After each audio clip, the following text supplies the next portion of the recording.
가정의 달을 맞아서 우리가 가정에서 오늘이 또 어버이날이다 보니까 그러다 보니까 많은 자녀들이 부모님을 모시고 밖에 많이 나가시는 것 같더라고요. 어떠셨습니까? 우리 자녀들에게 오늘 안부 인사 혹은 감사 인사를 좀 전화를 받든지 식사 대접을 받으셨는지요? 그런데 그런 부분들이 예전에는 먹고 살기 바쁘느라고 그것이 힘들었죠.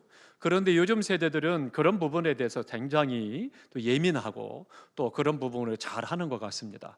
우리 자녀들이 아직 전화가 안 왔다라면 아마 오늘 가셔서 먼저 전화하시기 바랍니다. 잘 지냈냐? 네가 있어서 행복하다. 참 고맙다. 그러면 우리 자녀들이 부끄러워서 죄송해서 아마 연락을 해올 것 같습니다. 우리 삶 속에서 그것이 아무것도 아닌 것 같지만 굉장히 중요합니다. 말 한마디 또 사랑의 마음 하나를 전달하는 것이 굉장히 중요하죠. 아무튼 우리가 또 믿지 않는 가족들, 싱글로 신앙사라는 분들을 위해서도 이 가정의 달을 맞아서 우리 기도 좀 많이 해주시기 바랍니다. 그래서 믿지 않는 분들 하나님께서 그 마음을 움직이셔서 구원받는 해가 될 수 있도록 위해서 계속해서 기도 많이 해주시기 바랍니다. 집사님 한 분이 믿지 않는 남편을 위해서 늘 기도하셨어요. 근데 도무지 씨알이 안 먹히는 거죠. 그래서는 너나 나가면 돼. 나는 괜찮아. 그리고는 늘 거절합니다. 그런데 남편이 이제 트럭을 바꾸게 됐습니다. 그래서 트럭을 가지고 일하는 분인데 트럭을 바꾸게 되니까 집사님의 마음이 어떤 걱정이 됐느냐면 분명히 안 믿는 남편이 고사를 지내자고 할 텐데 어떻게 하면 이 고사를 지내지 않고 믿음으로 할 수 있을까? 집사님이 고민을 하다가 상담을 해오셨어요.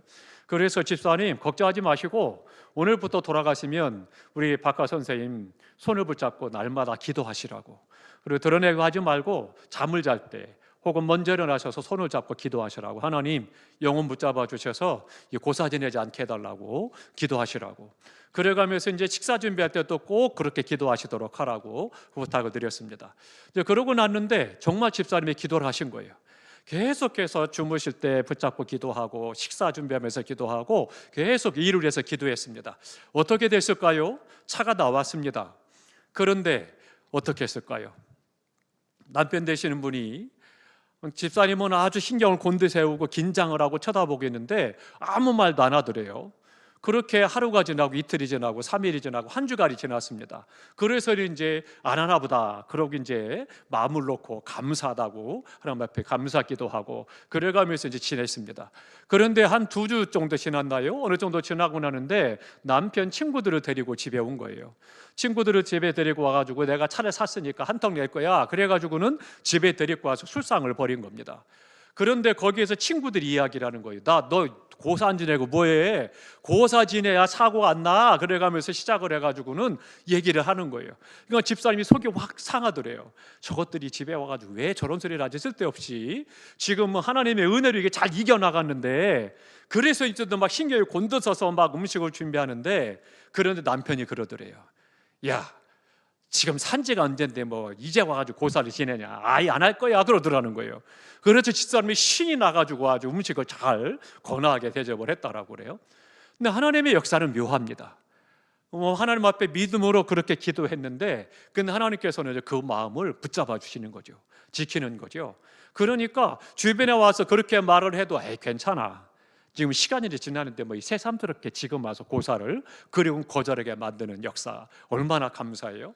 우리 잊지 않는 가정을 위해서 기도 많이 해주시기 바랍니다.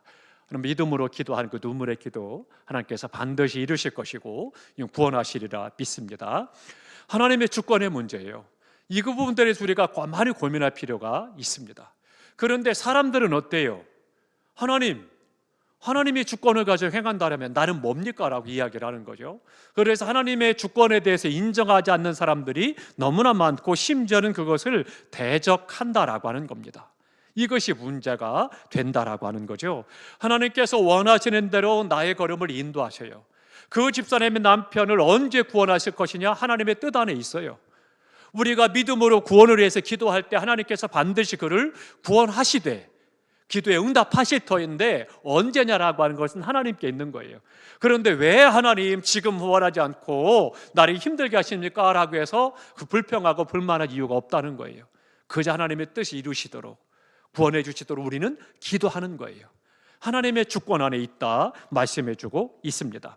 그러면 하나님께서 모든 만물을 다스리고 주관해 가고 이끌어 가시고 통치하신 권한 하나님께 있는데, 그럼에도 불구하고 우리 사람들이 왜 그것을 대적하느냐라고 하는 거예요.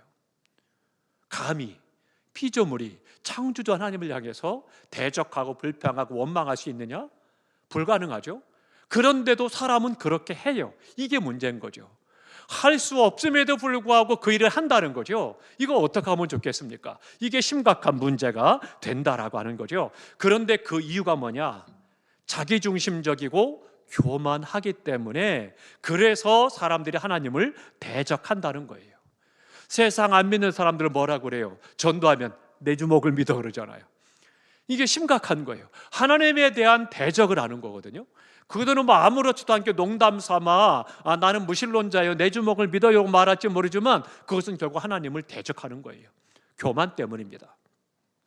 전국은 하나님 중심으로 신본주의에서 인간 중심으로 넘어오는 중세 시대를 지나가면서 우리 사람 중심으로 인간 중심으로 나가고, 요즘은 어때요? 휴머니티라고 이야기해서 사람의 인권을 이야기하고 사람 중심을 하다 보니까 하나님을 점점 더 대적하고 멀리하는 그런 사상과 철학과 삶이 자리 잡고 있는 거죠.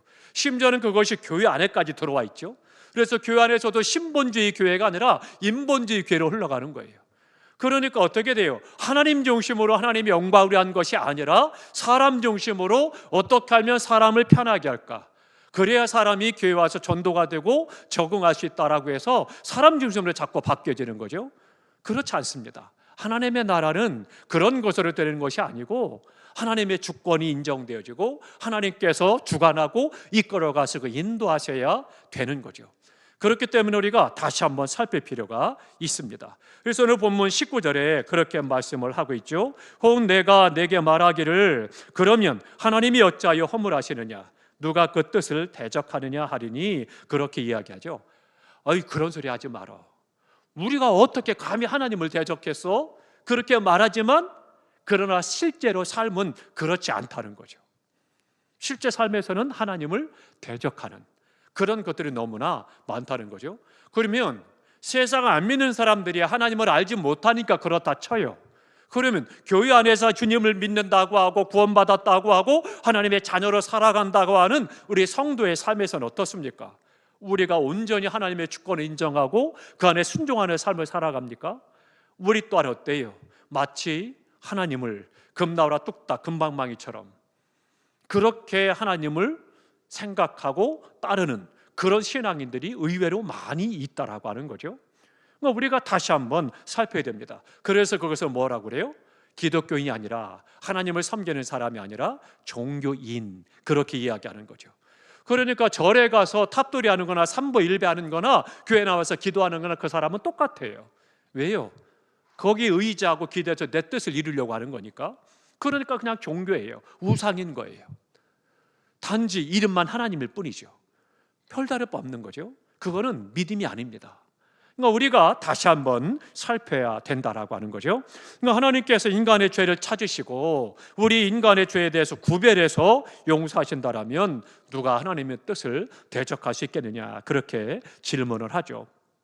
근데 인간에게는 하나님을 대적할 권한이 없어요.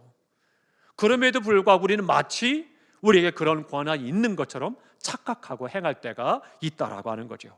하나님께서 불의하고 부당하다 그렇게 비난하고 내 논리, 내 이성, 내 생각과 다르다고 해서 하나님을 향해서 원망하거나 불평하거나 비난하거나 정죄할 수 없다라고 하는 겁니다. 그렇게 할 권한은 어느 누구에도 없어요. 사람에게는 없는 겁니다. 오직 하나님께서 역사하시는 것에만 있는 거죠. 그렇기 때문에 창조주 하나님께 피조물이 왜 나를 이렇게 했고 이렇게 만들었느냐 이야기할 수 없다라고 하는 거예요. 그래서 하나님 앞에 이야기할 때 왜 하나님 나를 이렇게 연약한 존재를 만드셨습니까? 그래서 왜 내가 조금만 힘들어도 넘어지게 만들었습니까? 항변할 수 없다는 거예요. 우주와 진리를 거의 다 모르는 채로 생활하는데 그것에 대해서 왜 나를 그런 존재를 만들었습니까? 내게 우주 만물을 다 알도록 해주셔야지 왜 이렇게 만들었어요? 항변할 수 없다라고 하는 거죠. 도덕적으로 부족하고 죄 많은 죄인들을 왜 나를 만들었느냐? 그렇게 하나님을 향해서 항변할 수 없다는 겁니다. 왜 우리의 수명을 길어야 100년이에요? 항변할 수가 없다라고 하는 거죠. 그렇기 때문에 하나님에 대해서 부도덕하다, 편벽하다, 편파적이다, 편애한다, 비난할 만한 사람이 누가 있느냐? 그렇게 질문하고 있습니다. 없다는 거예요. 우리 사람에게는 그런 권한이 없습니다. 요점은 그겁니다. 다 함께 하십니다. 하나님은 하나님이시다. 하나님은 하나님이시기 때문에 하나님께서 원하시는 대로 할 수 있다라고 하는 거예요. 그렇기 때문에 하나님이시기 때문에 모든 것을 아시고 무엇을 어떻게 이루어 가야 할지 아시고 그것을 이루시는 하나님이시라는 거예요. 그것을 내가 인정하고 순종하는 것이 필요한 겁니다. 내 뜻과 다르다고 해서, 내 생각과 다르다고 해서, 그래서 하나님을 향해서 실문할 수 있는 존재는 사람은 없습니다. 그렇기 때문에 우리 사람은 하나님을 향해서 그렇게 이야기하고 대적할 권한이 없다라고 하는 거죠. 우리 모든 성도들이 어떻습니까? 부모님께서 나를 어떤 존재로 이 땅에 부모님을 통해서 보내주셨는가, 이 부분에 대해서 나는 100% 만족해. 그런 부분 누구나 있겠습니까? 다 불편하겠죠. 왜 하나님은 이렇게 하셨을까? 왜 부모는 나한테 이렇게 했을까? 이야기하죠. 우리 부모님들 어떻습니까? 자녀들을 임신했을 때 어땠어요? 아빠와 엄마가 첫 아이를 임신했을 때 기도 많이 하잖아요. 그리고 내 이런 장점, 우리 아내 이런 장점, 내 남편 이런 장점만 다 갖고 태어났으면 좋겠다, 그렇게 생각을 하고 기도하고 기대하잖아요. 그래가지고는 잘생긴 내 눈, 잘생긴 우리 아내 코, 잘생긴 우리 아내 입을 쫓아서 그렇게 예쁘게 낳았으면 좋겠다, 미남으로 낳았으면 좋겠다. 그러면 나니까 어때요? 그렇던가요? 우리의 삶의 좋은 모습만 갖고 태어나길 바라는데 태어나서 보니까 애가 왜 커면서 안 좋은 면만 닮아가고 안 좋은 것만 그렇게 갖고 태어나는지 모르겠다, 그런 때가 있죠. 그런데 그것에 대해서 왜 나를 그렇게 낳았어요? 항변할 수 없다라고 하는 거죠. 하나님께서 우리에게 허락하신 범위 안에서 있어지기 때문이라고 하는 거죠. 우리가 다시 한번 살펴야 되겠습니다. 중요한 것이 있습니다. 21절에 말씀합니다. 21절 다 함께 있습니다. 토기장이가 진흙 한 덩이로 하나는 귀에 쓸 그릇을, 하나는 천이 쓸 그릇을 만들 권한이 없느냐. 아멘. 이 말씀을 잘 해석하셔야 돼요. 그러니까 하나님의 주권에 대해서 사람들이 막 항변을 하고 대적을 해요. 그러니까 하나님께서 지금 바울을 통해서 말씀하시는 것이, 비유가 뭐냐면 토기장이를 말해요. 토기장이 어떻습니까? 토기장이는 진흙 덩어리를 갖다 놓고 내가 이것을 도자기를 만들 거냐, 아니면 밥그릇을 만들 것이냐, 국그릇을 만들 것이냐 생각하고, 그리고 그것에 따라서 모양을 빚어가잖아요. 그게 토기장이에요. 그러니까 그 모든 것들이 토기장에게 달려 있다는 거예요. 그럼 토기장에는 누구냐? 하나님이시라는 거예요. 진흙 덩어리는 우리라는 존재예요. 우리 인간을 말합니다. 그런데 이 말씀에서 빼놓지 말아야 될 중요한 거 있어요.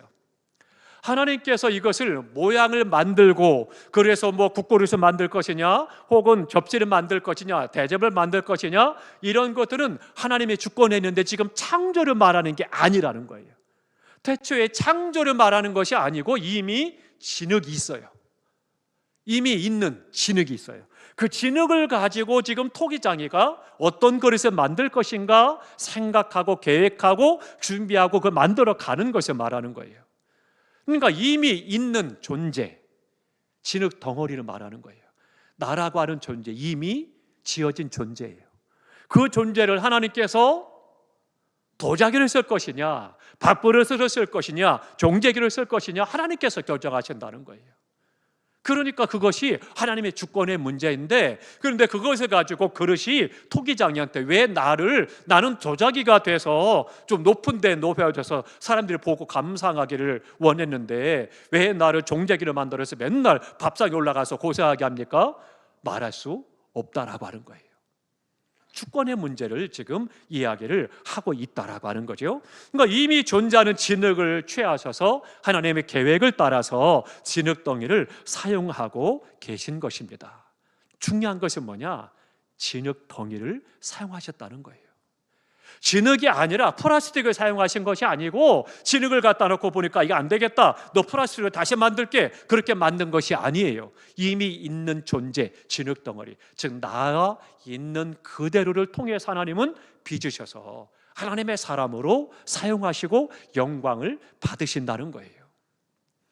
그러니까 하나님 앞에 생활하면서 왜 나를 이렇게 만드셨어요? 라고 이야기하고 항변할 이유가 없는 것이고, 그럴 만한 권한도 자격도 없다, 그렇게 말씀해주고 있는 것입니다. 그러니까 하나님께서는요, 진흙 상태 그대로를 가지고 무엇으로 만들었을 것이냐, 하나님의 원하시는 대로 사용하시도록 빚어가시고, 그를 통해서 역사하시고 영광을 받으시는 거예요. 그러니까 우리가 하나님 앞에서나 사람 앞에서나 교만할 이유도 없고, 열등감이나 혹은 비난하고 비할 필요가 없다라고 하는 겁니다. 그러니까 도자기는 도자기들의 영광을 받는 것이고, 종재기는 종재기들의 영광을 받는 것이고, 하나님께서는 영광을 받으시는데 빚으시고 하나님의 뜻대로 사용하셔서 영광을 받으시는 거예요. 그러니까 얼마나 감사해요.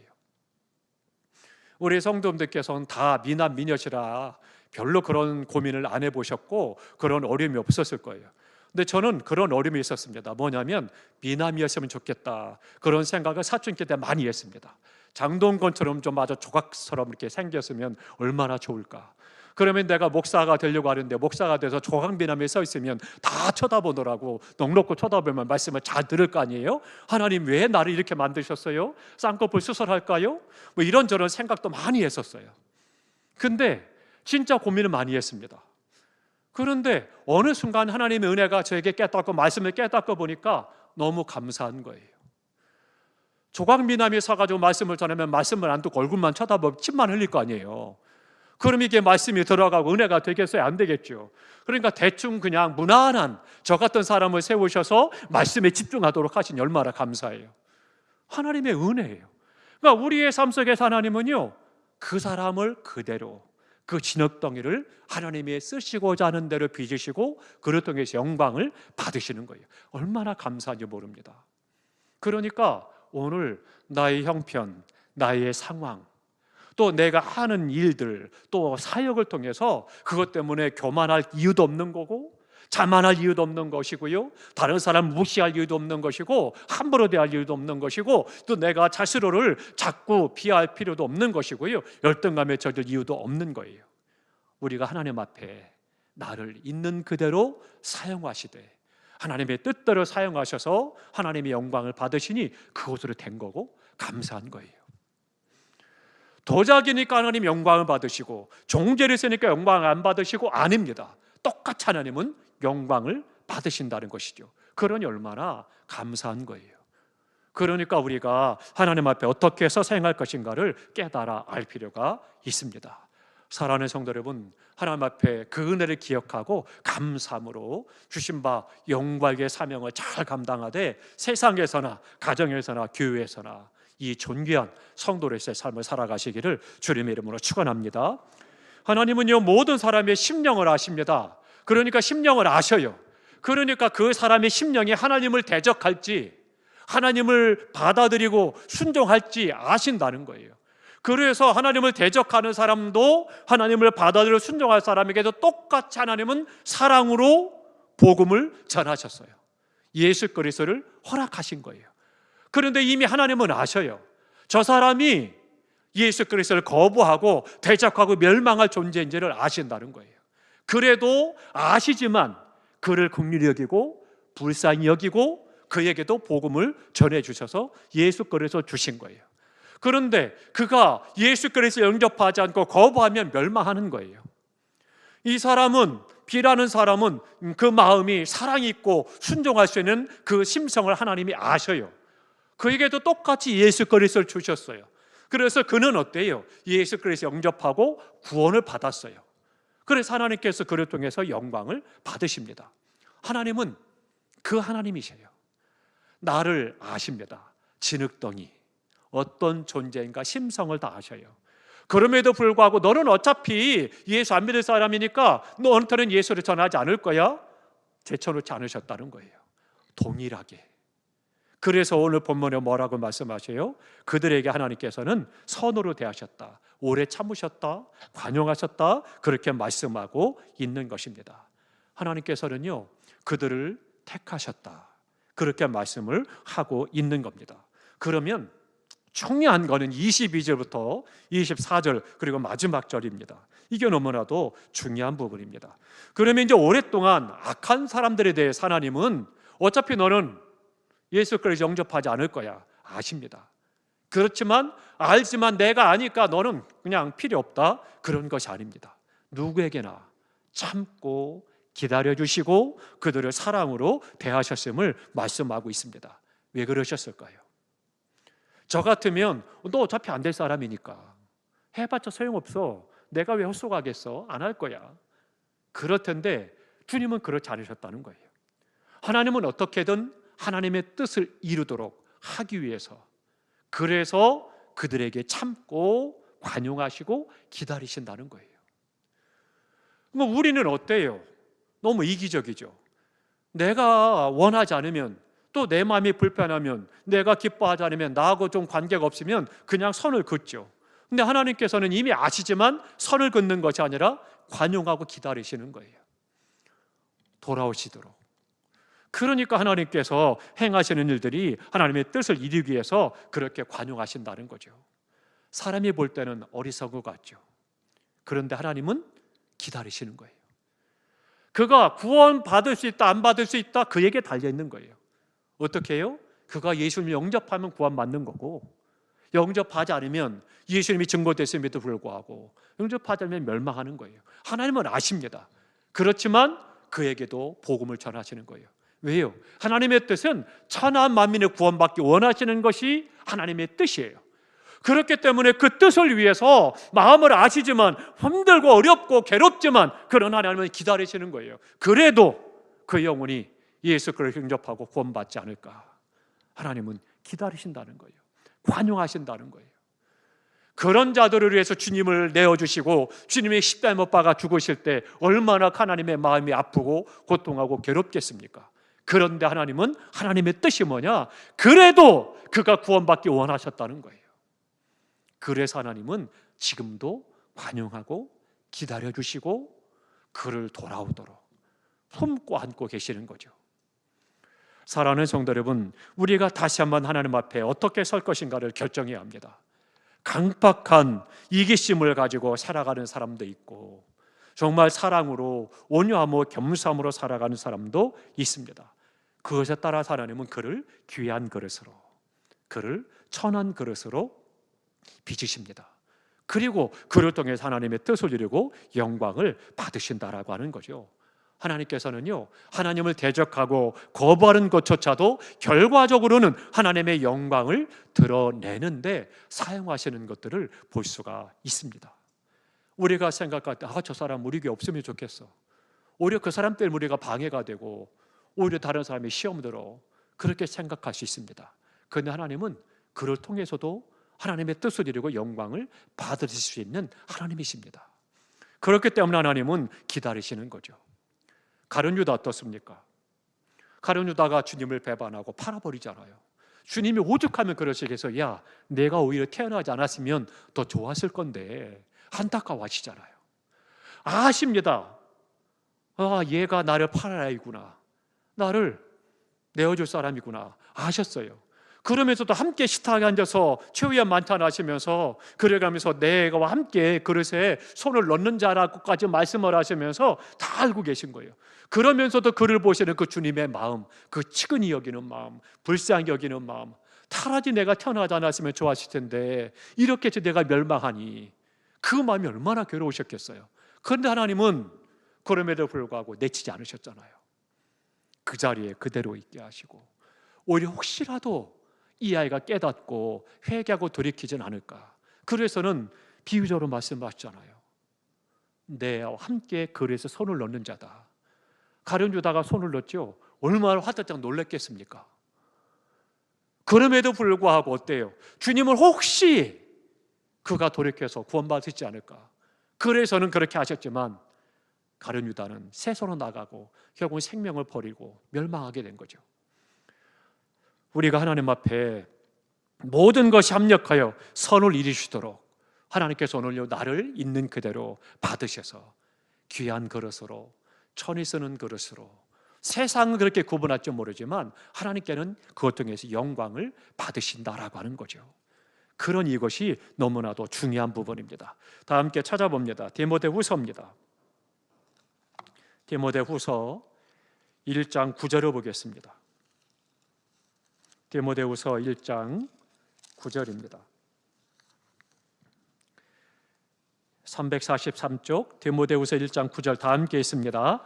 하나님이 우리를 구원하사 거룩하신 소명으로 부르심은 우리의 행위대로 하심이 아니요 오직 자기의 뜻과 영원 전부터 그리스도 예수 안에서 우리에게 주신 은혜대로 하심이라. 아멘.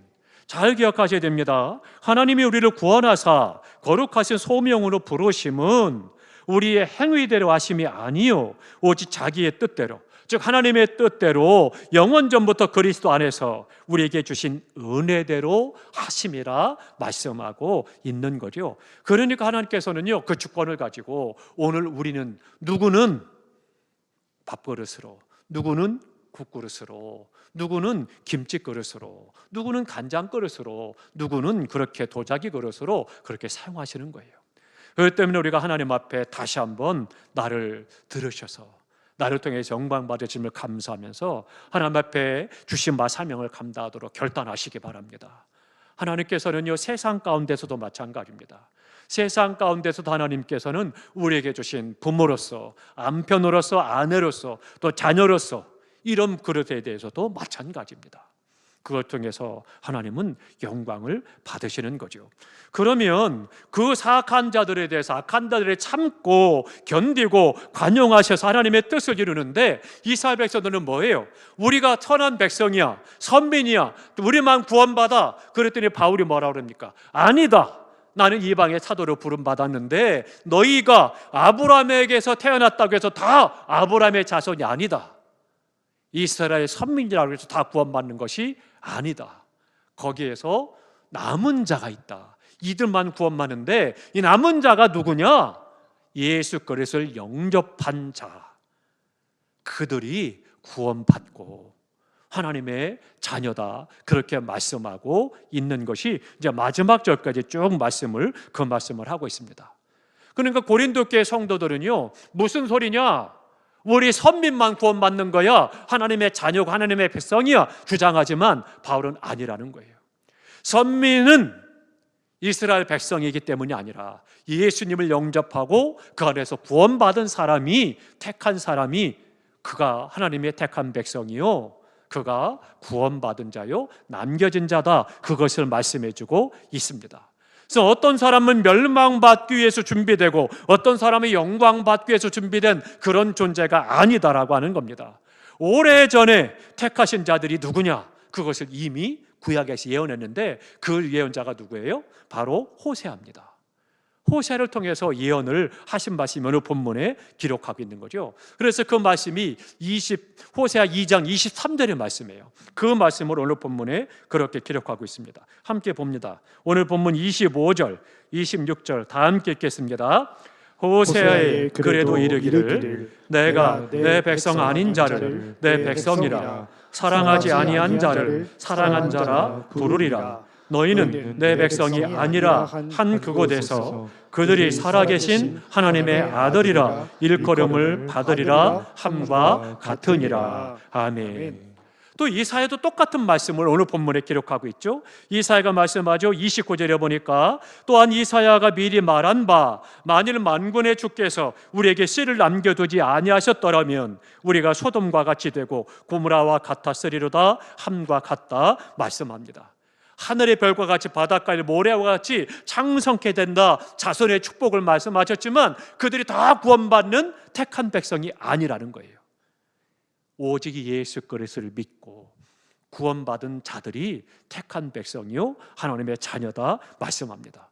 그래서 이 하나님께서는 호세아와 이사야를 통해서 말씀하신 것이 그거라고 하는 겁니다. 뭐예요? 그들에게 유대인과 이방인 안에서 이제는 그들이 하나님의 백성이 아니다라고 했던, 선을 그었던 이방인들에서도 하나님의 백성이라 인정받게 될 것이고, 또 하나님께서 사랑하는 자들이라고 선을 그었던 그 아브라함의 자손들만이 아니라 이방인들에게도 하나님의 자녀다, 그렇게 말씀하고 있다라고 하는 거죠.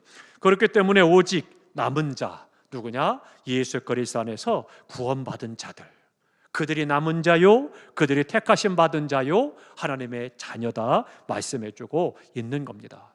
그렇기 때문에 중요한 것은 뭐예요? 생명을 구원하는 거예요. 우리가 성도냐 아니냐 이것도 중요한데, 더 중요한 것은 뭐냐면 세상 가운데서 멸망하는 자들을 우리가 복음을 전하고 그들을 구원하는 일이 하나님의 뜻이고, 그 뜻을 위해서 우리를 먼저 부르셨고, 우리로 하여금 그 안에서 사명을 감당케 하셔서 영광을 받으신다라고 하는 겁니다. 그렇기 때문에 이 땅에 주님의 우리 교회를 세우신 그 목적이 뭐냐? 생명을 구원하는 거예요. 그렇기 때문에 우리가 복음을 전하는 것, 전도하는 일에 심히 마음을 다하고 뜻을 다해야 되는 거예요. 주일날 우리가 나가 청소하죠, 기도하고 내 천도함에 복음을 전하죠. 아무것도 아닌 것 같죠? 열매가 없는 것 같죠? 아닙니다. 하나님께서 일하고 계십니다. 그래서 우리가 나가서 청소하고 복음을 전할 때 사람들이 관심 있게 보게 되고, 그리고 나도 교회 가면 교회를 가봐야 되겠다, 그런 생각을 갖게 하시는 거고, 그리고 영혼들이 구원받을 기회를 하나님께서 때가 되면 허락하시는 거예요. 그러니까 우리가 그 일을 통해서 영광을 받으시기 때문에 그것을 통해서 하는데, 누구를 사용해요? 오늘 나를 사용하시고 우리 교회를 사용하신다는 거예요. 그러니 얼마나 감사해요. 사랑하는 성도 여러분, 우리 모두가 다 복음을 전하는 일, 생명을 구원하는 일, 전도하는 일, 복음을 전할 기회가 없고 복음을 전할 사람이 없고요? 아닙니다. 관심이 없기 때문입니다. 사랑하는 성도 여러분, 하나님의 관심은 생명을 구원하는 거예요.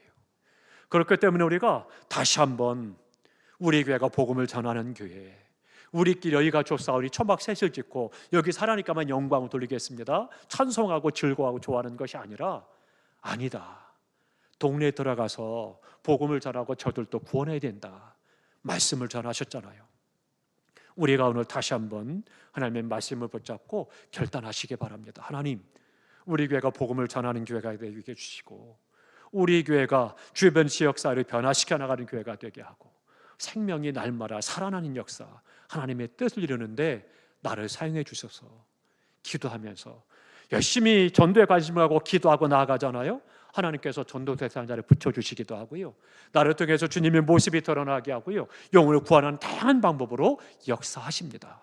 그리고 나도 모르게 복음을 전하고 싶은 마음이 들게 하고, 나도 모르게 복음을 전할 때 역사하는 능력을 경험하게 되는 겁니다.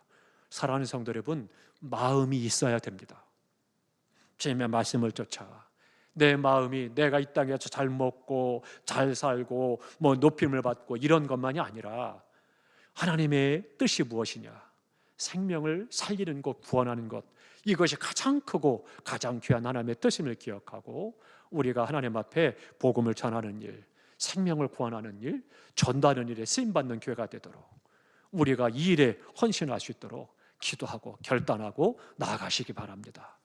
우리가 기도할 때마다 내 기도 제목이, 하나님, 우리 가정, 우리 자녀, 우리의 건강, 관계, 재물 기도해야 합니다. 중요한 거예요. 그것으로 끝나지 마시고 우리가 또한 전도하는 일, 생명을 구원하는 일, 복음을 증거하는 일, 영역가래 주신 바 사명을 감당하는 일에서 꼭 힘써서 기도하고, 기도할 때 하나님은 역사하십니다. 우리 모두가 다 오늘 이 밤에도 기도의 힘을 얻고 기도의 능력을 얻어서 우리가 주여 하라고 주님의 이름으로 부를 때 지옥터가 움직이고 어둠의 영이 긴장을 하고 하나님의 능력이 역사하셔서 하나님의 뜻을 이뤄나가는 우리 모두가 되시기를 주님의 이름으로 축원합니다. 함께 말씀 찾고 기도하겠습니다. 로마서 10장 9절 10절입니다. 9절 10절 11절까지 함께 봅니다. 다 함께 로마서 10장 9절로 11절 다 함께 했습니다. 내가 만일 내 입으로 예수를 주로 시인하며 또 하나님께서 그를 죽은 자 가운데서 살리신 것을 내 마음에 믿으면 구원을 받으리라. 사람이 마음으로 믿어 의에 이르고 입으로 시인하여 구원에 이르느니라. 성경에 이르되 누구든지 그를 믿는 자는 부끄러움을 당하지 아니하리라 하니. 아멘. 아멘. 30절부터 33절이 그 말씀을 요약하고 있는 것이 조금 우리가 금방 읽었던 로마서 10장의 말씀입니다. 그렇기 때문에 유대인들이 율법에 매여서 행위를 가지고 구원받으려고 하고 그것을 가지고 무엇이냐, 아브라함의 자손이냐 아니냐 할례를 가지고 이야기했지만 그러나 하나님께서는 아니다. 믿음 안에서 예수 그리스도를 영접하고 예수의 의로 구원받은 사람들이 택한 자요 남은 자요 하나님의 백성이다 말씀하고 있습니다. 그렇기 때문에 우리가 이방인들이 예수 그리스도 아래 구원의 복을 받아들인 것처럼 우리가 세상에서 열심히 복음을 전함으로 예수님만이 구원이요 길이요 생명 되심을 증거하셔서 날마다 생명을 구원하는 역사 이루어갈 수 있기를 바랍니다.